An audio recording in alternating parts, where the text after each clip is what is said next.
Pirâmide de Kukulkan, também conhecido como Pirâmide de Chichén Itzá, também conhecido como El Castillo, o Castelinho, que é uma pirâmide, mas ela não é exatamente uma pirâmide como as pirâmides do Egito. Deixa eu abrir uma imagem dela aqui, já antecipando aqui o que que é, do que se trata de fato.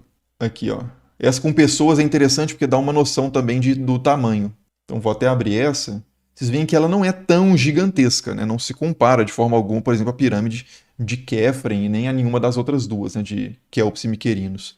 Mas aqui as pessoas estão aqui, né? Ela é grande, com certeza, é uma pirâmide bem grande, mas bem menor do que as pirâmides do Egito. E ela nada mais é do que um templo, na verdade. Nessa parte de cima aqui é o que mais importa da estrutura.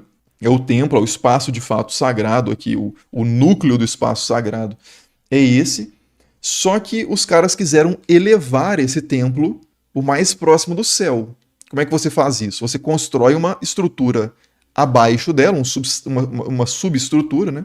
Uma infraestrutura, que é na forma geométrica mais estável. E aí eles fizeram essa forma piramidal que sustenta o templo lá em cima. E você tem as escadarias para acessar esse templo alto.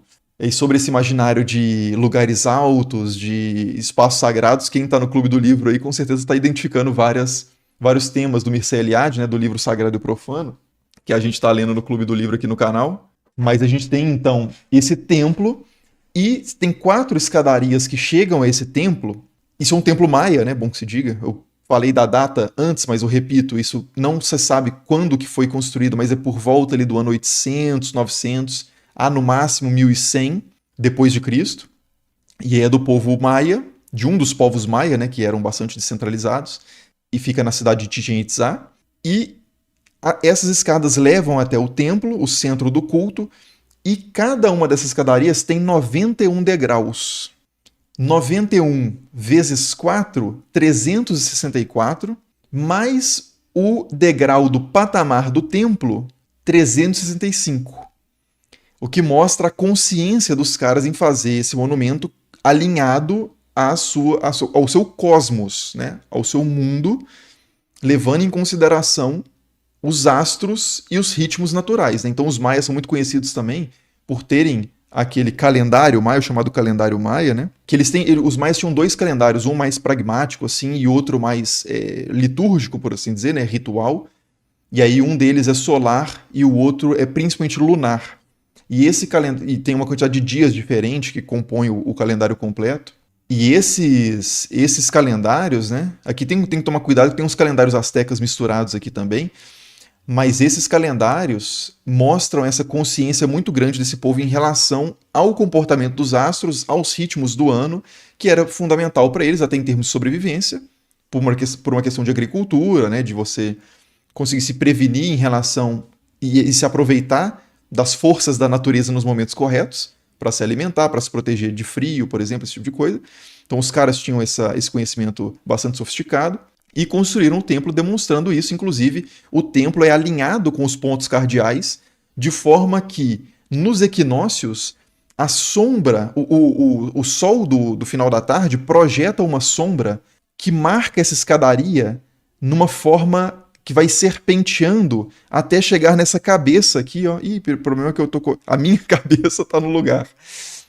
Aqui, ó, essa cabeça aqui, eu vou pegar uma imagem maior, que é o Kukulkan, né? É a serpente emplumada. Kukulkan é uma divindade que os astecas também adoravam com outro nome, que não lembro agora como é que cheio de L's e T's, mas o Kukulkan é a chamada serpente emplumada, né? Era cultuado por vários povos ali da Mesoamérica.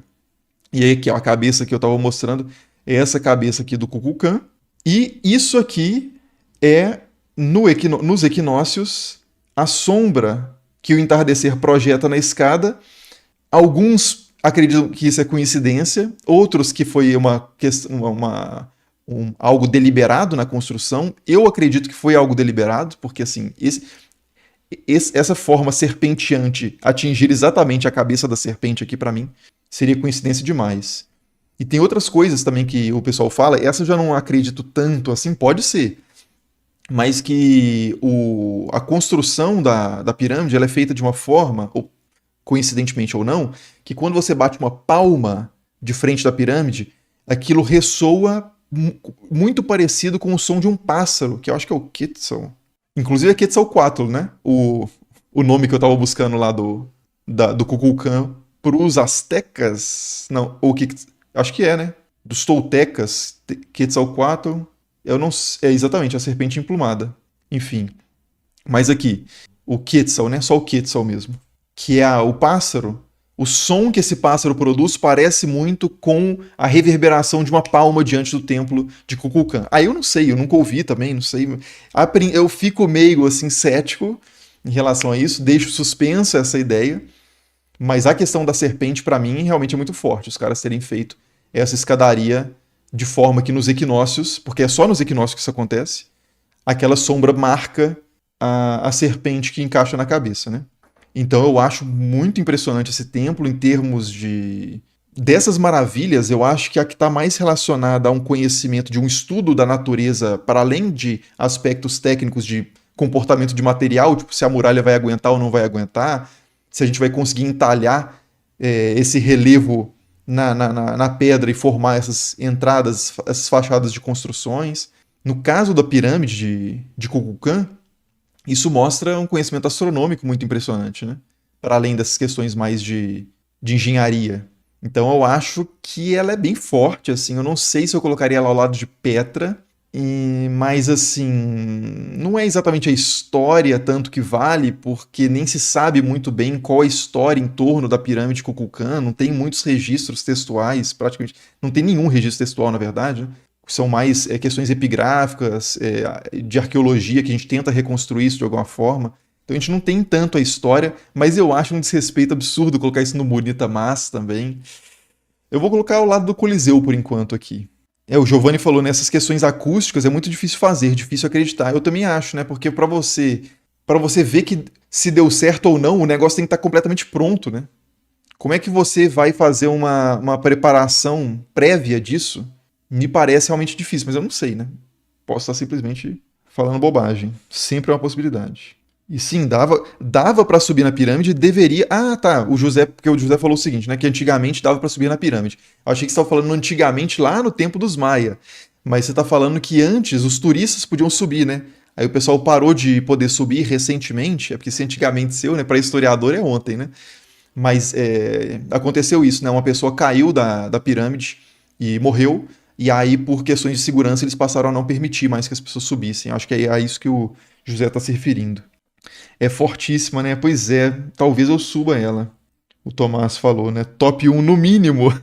Pô, todas são top 1 aí. A gente tem que levar em consideração que a gente vai ter que colocar pelo menos uma em todos os patamares, né? Então não dá pra colocar todas no absurda. Mas é absurda, velho. Assim, mas não dá pra colocar. A pirâmide de Kukulkan é mais fascinante que a Grande Muralha da China? Igual eu falei, é difícil de comparar também, né? Qual que é o critério, mas eu vou deixando por enquanto aqui no Vale a História. Não, tudo bem, que dar eco é uma coisa, agora se isso foi feito intencionalmente pra imitar o canto do pássaro é outra coisa. Tô sendo criminoso com essa pirâmide? Mais impressionante que Petra? Tá, vamos deixar ela aqui por enquanto. Calma, torcedores, calma. Depois a gente volta e a gente avalia, tá? É melhor que o Coliseu? Pois é, porque qual que é o critério? Em profundidade histórica, o Coliseu foi vivido muito mais tempo do que a pirâmide de Kukulkan. Em termos de durabilidade, quantidade de pessoas que experimentaram aquele espaço de forma diferente ainda por cima. O Coliseu ele tem uma profundidade histórica maior. E isso para mim é muito importante. Esteticamente, a pirâmide ou o Coliseu? Eu também não sei. Porque o que me impressiona mais na questão da pirâmide é essa questão da aplicação de um conhecimento muito mais abstrato, né? Não é tão abstrato, mas sei lá, matemático, físico, cosmológico, numa construção relativamente, aparentemente simples, mas com essas delicadezas assim muito significativas, né?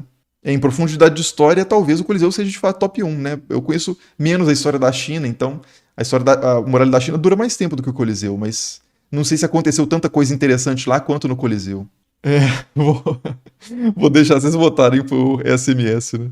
A pirâmide surra o Coliseu é uma pirâmide relativamente simples, né? Pensando assim, em termos de visual, mas a simplicidade, dizia o Leonardo da Vinci, ou pelo menos alguém que atribuiu essa frase a ele, é o último nível da sofisticação, né?